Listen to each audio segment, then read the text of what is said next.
Hi అండి, నమస్తే. Welcome to our channel. ఈరోజు వీడియోలో ఎంతో టేస్టీగా ఉండే క్యాప్సికమ్ బజ్జీని చేసి చూపించబోతున్నానండి.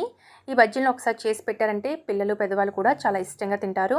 అచ్చం మనకి ఇవి బండి మీద దొరికే క్యాప్సికమ్ బజ్జీ లాగానే ఉంటాయండి. సో మరి లేట్ చేయకుండా ఇప్పుడు ఈ బజ్జీలను ఎలా తయారు చేసుకోవాలో చూసేద్దాము. ముందుగా ఒక 6 చిన్న సైజు క్యాప్సికమ్ని తీసుకొని శుభ్రంగా కడిగి పక్కన పెట్టుకోండి. ఇప్పుడు ఒక మిక్సింగ్ బౌల్ తీసుకొని అందులో 3/4 కప్పు శనగపిండి, 1 టేబుల్ స్పూన్ బియ్యం పిండి అంటే వరిపిండి, చిటికెడు పసుపు, 1/2 టీ స్పూన్ కారం, 1/4 టీ స్పూన్ ధనియాల పొడి, 1/2 టీ స్పూన్ వాము పొడి, అలాగే టేస్ట్కి సరిపడా సాల్ట్ వేసి ఇదంతా కూడా బాగా కలిసేలాగా బాగా కలుపుకోండి. ఇప్పుడు దీనిలో కొద్దిగా వాటర్ యాడ్ చేసుకుంటూ బజ్జీ పిండిలాగా కలుపుకోవాలి.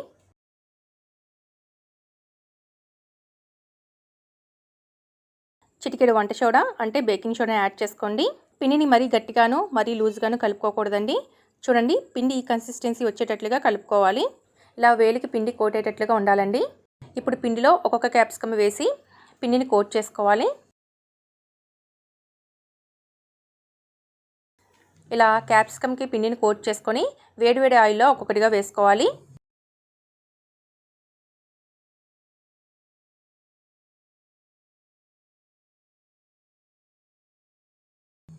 స్టవ్ని మీడియం ఫ్లేమ్లో పెట్టి ఈ బజ్జీలను వేగించుకోవాలండి. వేసిన వెంటనే కదపకుండా 1 నిమిషం పాటు ఫ్రై అయిన తర్వాత అటు ఇటు కలుపుకుంటూ ఫ్రై చేసుకోవాలి.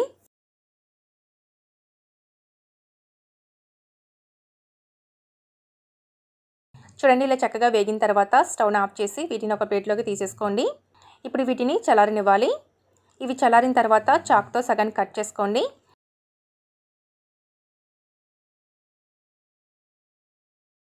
సేమ్ ఇదే విధంగా మిగతా బజ్జీలను కూడా సగాన్ని కట్ చేసి పక్కన పెట్టుకోవాలి. మళ్ళీ స్టవ్ వెలిగించి ఆయిల్ వేడి చేసుకోవాలండి. ఆయిల్ హీట్ అయిన తర్వాత మళ్ళీ బజ్జీల్ని కొద్దిగా ఆయిల్లో వేసుకుంటూ ఫ్రై చేసుకోవాలండి. ఈ క్యాప్సికమ్ ఆయిల్లో బాగా ఫ్రై అయ్యేదాకా స్టవ్ని మీడియం ఫ్లేమ్లో పెట్టి వేగించుకోవాలి.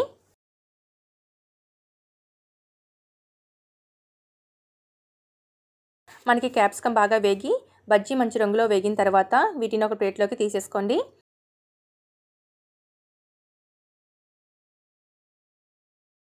సేమ్ ఇదే విధంగా మిగతా బజ్జీలను కూడా వేగించేసుకోవాలి. ఇప్పుడు ఒక గుప్పెడు పల్లీని తీసుకొని ఆయిల్లో క్రిస్పీగా అయ్యేంత వరకు వేగించి తీసేసుకోండి.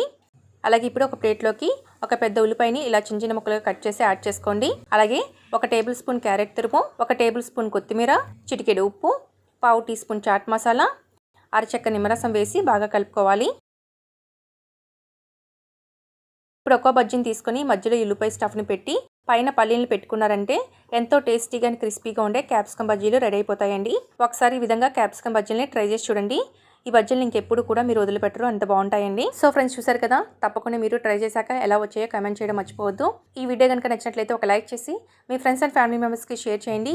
ఇలాంటి మరిన్ని టేస్ట్ అండ్ సింపుల్ రెసిపీస్ కోసం మన ఛానల్ని సబ్స్క్రైబ్ చేసుకోండి. Thanks for watching.